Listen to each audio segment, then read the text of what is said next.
I know, I'm gonna see if it'll pick up. I know.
There's space there.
You're in the arena, pin of 3. I'm not going to list their names. It almost wore me out to do it in the first class. It's all the same kids. Let's give them a big round of applause as they come in. We're going to set a new arena record. 165 exhibitors will be in this arena for this class. We'll show those cattle guys how it's done.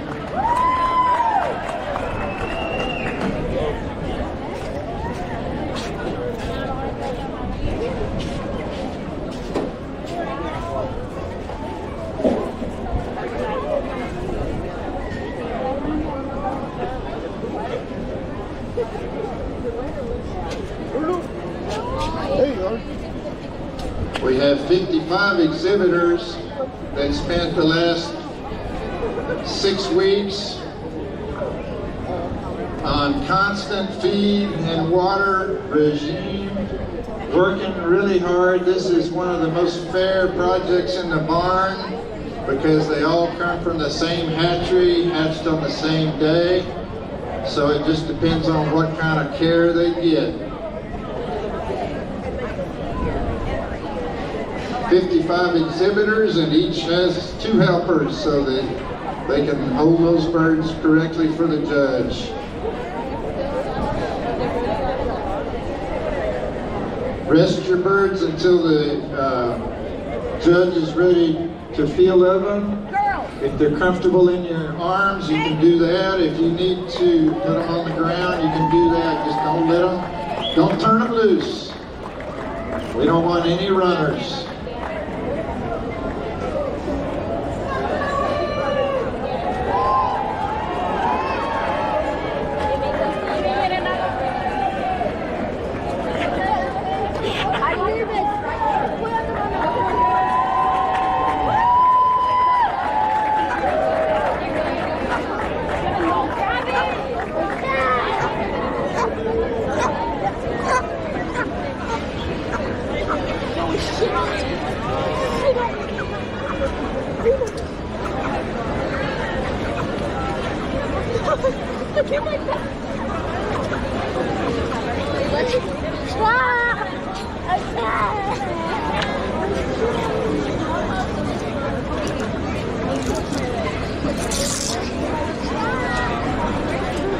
We have a lot of first-time exhibitors and holders in the arena. You want to do not stress that bird by holding them upside down until the judge is ready to feel of him.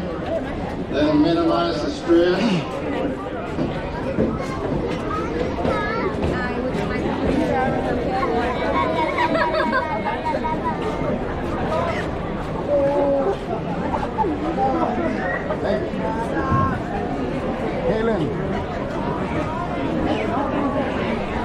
Kaylin. They're right here. You're gonna have to stay. Know what I mean?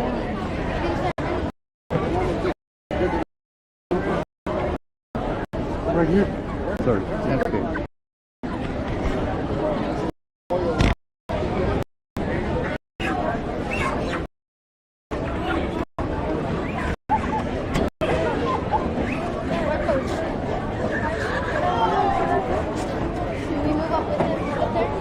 Yeah, if they move, yeah, you move. Just hang on to him.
He pooped on me. That's okay. That's why you got the towel. My pants keep That's why you got the towel, babe. You got the towel and clean it.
Chloe, cat, Violet, look this way, look this way. Violet.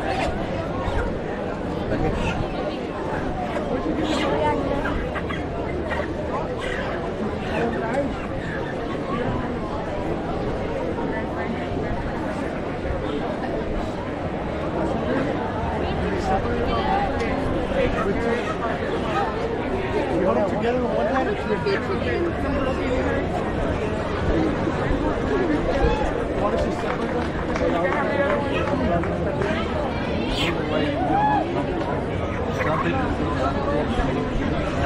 Where at? Chloe, where?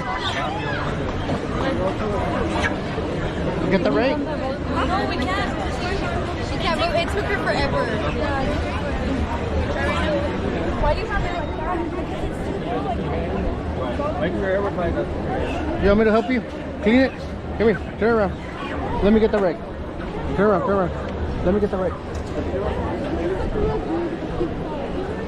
You were scared loud. Yes. I need to get his wing. So tuck it, put it on the floor, and pick it up.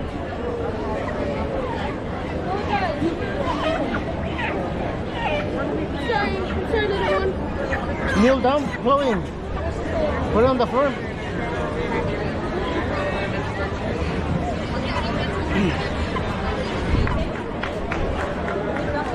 No, she's just putting it on. No, it's okay, Chloe. It's okay.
Aren't y'all impressed with some of the matching outfits the exhibitors have on?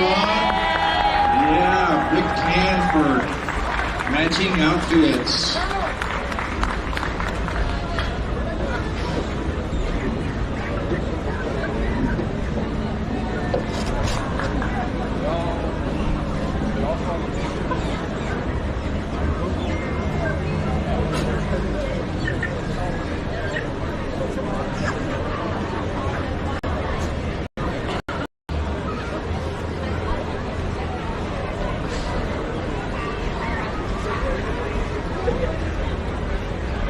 You don't want to put them down? You don't want to put them down? No, just keep them up. No, keep it up. Because I'm afraid of the referee for that.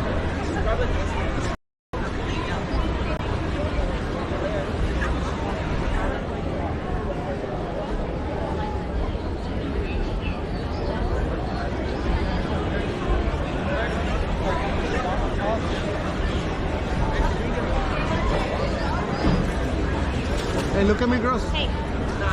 Hey, cheese. Hey, like an 11. Hold it like an 11. A number 11.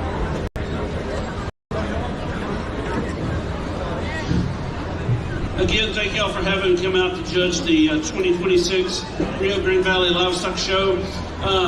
We'll spend a little bit more time here in just a second, but if you would, for sure, these exhibitors that are on the outside, would you give them a round of applause?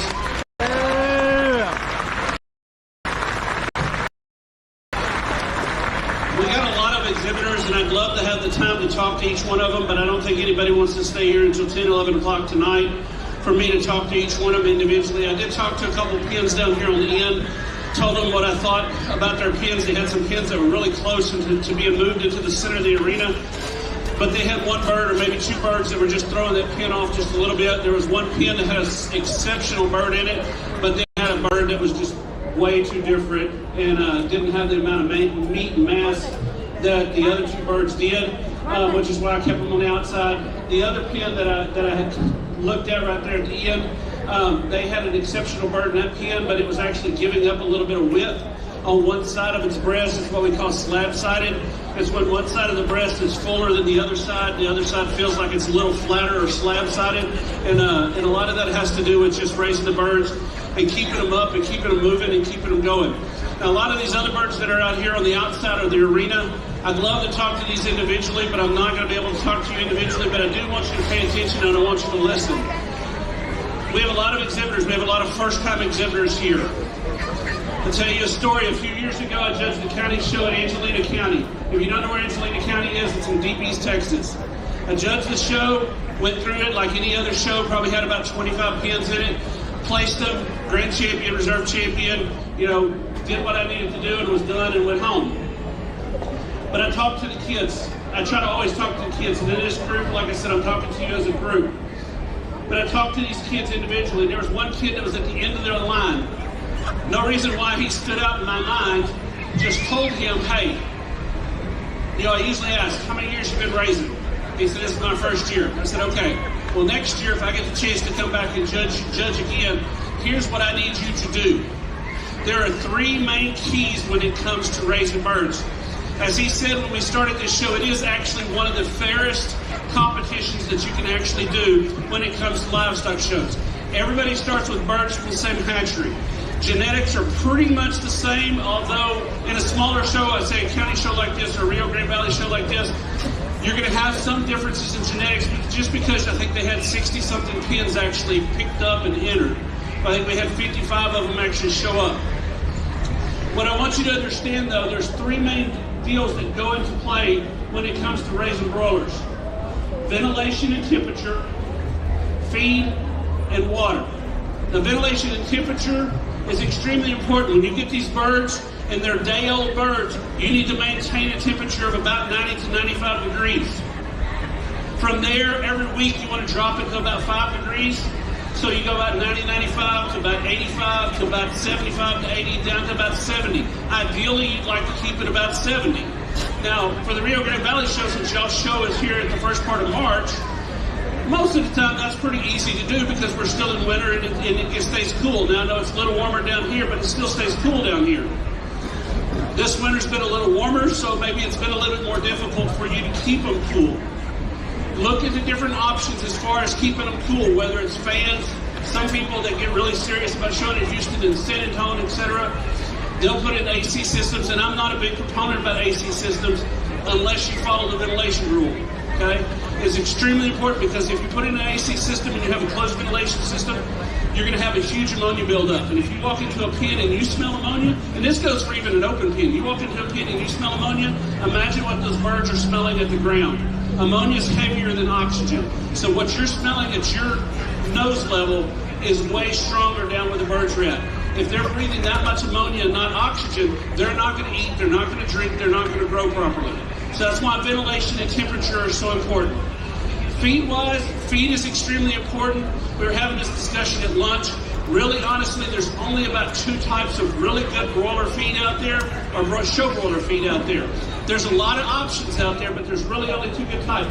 I'm not going to promote any one feed. If you want to talk to me after the show, I'll talk to you about feeds and options that you've got as far as feeding different types of feeds.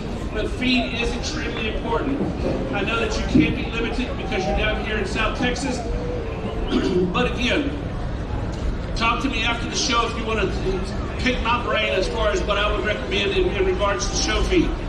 Water is the other thing. A lot of people think water is not a big deal, but you have to remember that muscle is about 95% water. So water is extremely important. You never want to run out of feed or water. You never want to have your feeders go dry. You never want your waters to go dry. What you need to do is you need to have the smallest amount of capacity that makes you go out there more often. People will use smaller feeders and they have to go out there more often because they don't want to run out of feed or they don't want to run out of water. The more time you spend in the pen, the better your birds are going to do. Which brings me to my last point when it comes to raising broilers. My family, and I think he said it when he was talking about my bio, well, everybody paid attention to when he was talking about the bio, but my family, we raise birds, we raise broilers, we raise turkeys for our local county show. We don't compete on the major show level just because my kids also do barrows and gills. And we compete nationally and in the state showing pigs. So we really don't have the time to put effort into showing the broilers and turkeys on a state level like I would like to. I'd love to, but I know one thing that we don't have, and that's time. When it comes to raising broilers, you're looking at about a 40 to about 48, maybe 52-day project. And a lot of times we just say it's a 6-week project, but it's going to be somewhere in that 6-week range. You're looking at a very short-term project. I would put broilers up against any other project, including steers, which you're going to have for basically a year.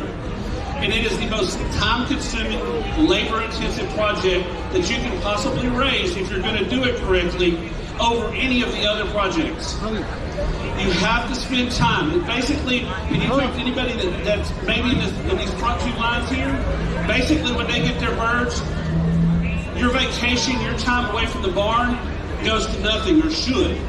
Because you need to be spending as much time as possible at the barn, feeding your birds, making them get up. We're not worried about exercise, as some people refer to it. We just want to make them get up. Because the bigger they get, the lazier they get.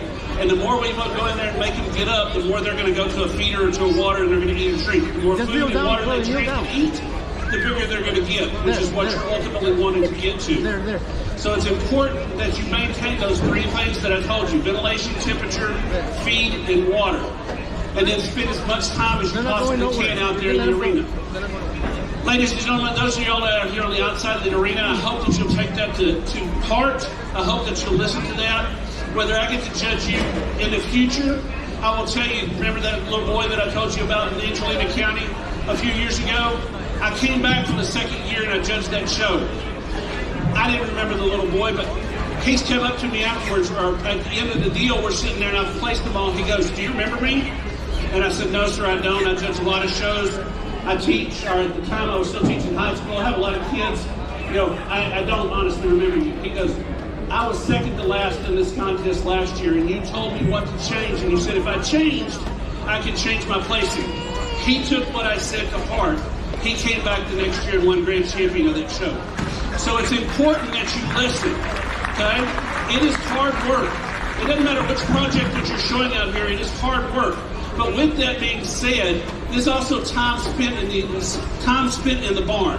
And it doesn't matter whatever animal that you're talking about. But before I finish up and announce the grand champion and stuff here in a little bit, we'll talk a little bit more about time spent, because I'm telling you right now, this is absolutely the best family time project, all of these projects that a family can do. With that being said, we're going to go ahead and keep all the ones that are out here on the outside of the arena. We're going to keep y'all out here. I want y'all to sit your birds down on the ground. You don't have to sit there and continue to hold them, but I do want you to watch and I want you to listen. Okay? But we're going to keep y'all out here as we're judging the top end here out here in the center of the arena. With that being said, please give these out here on the outside of the arena one big huge round of applause for the hard work that they have done to get where they're at today.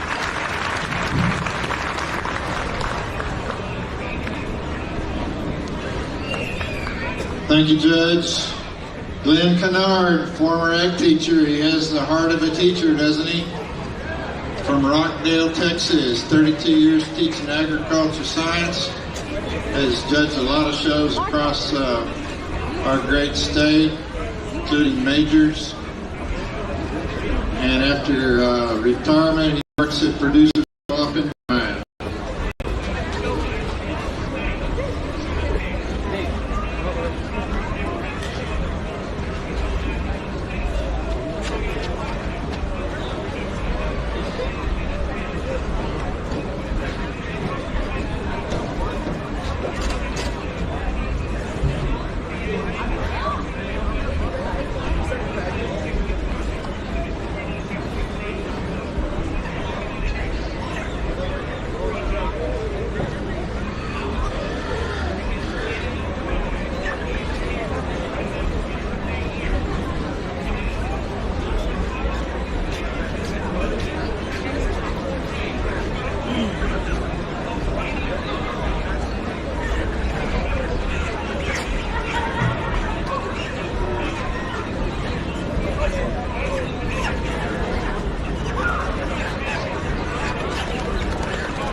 Have one of them on both sides. Put him in the middle.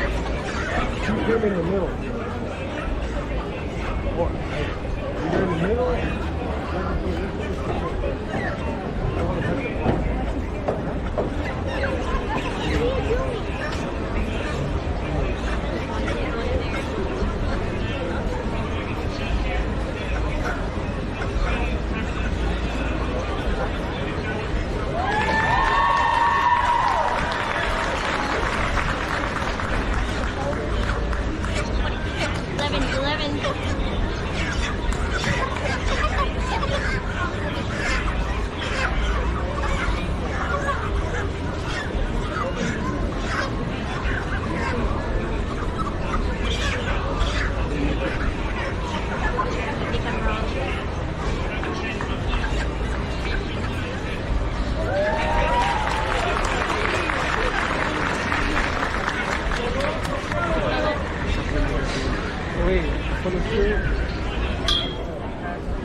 Come on this side.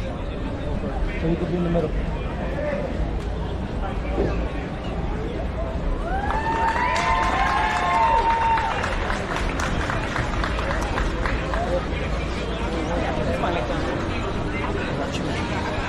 While the judge is making his final selections, we want to say a big thank you to members of the Poultry Committee. Thank you, committee members. We have a small but very dedicated group.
Yeah, hey, just puts their head just a little bit. Cools them off.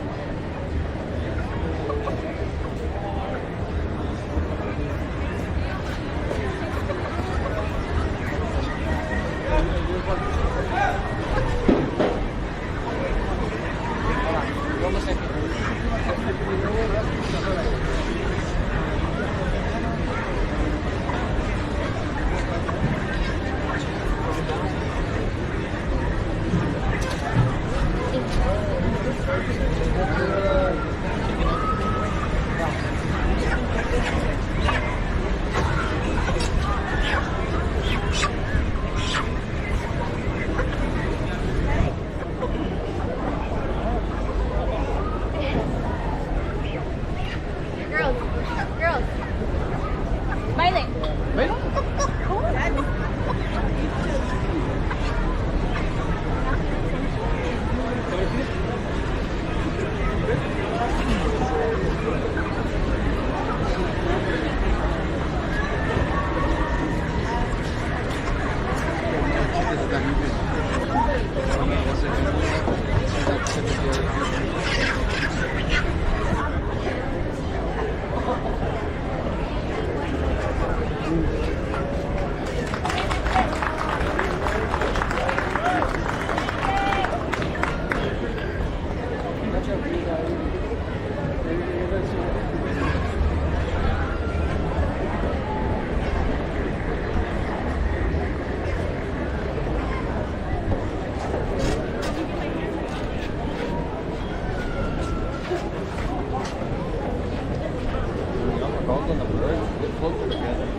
Let's thank our second runner-up cover girl, Isabel Aguirre, for giving our awards tonight, representing San Benito FFA.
Oh, ya está para afuera.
As the judge makes his final selection, I want to remind parents and exhibitors the top 10 pins make the sale on Saturday. There'll be pictures to be taken over to the side, and the Grand Reserve and the drug tester selected place number 8 randomly so first Grand Reserve and pin number 8 in the order will be tested.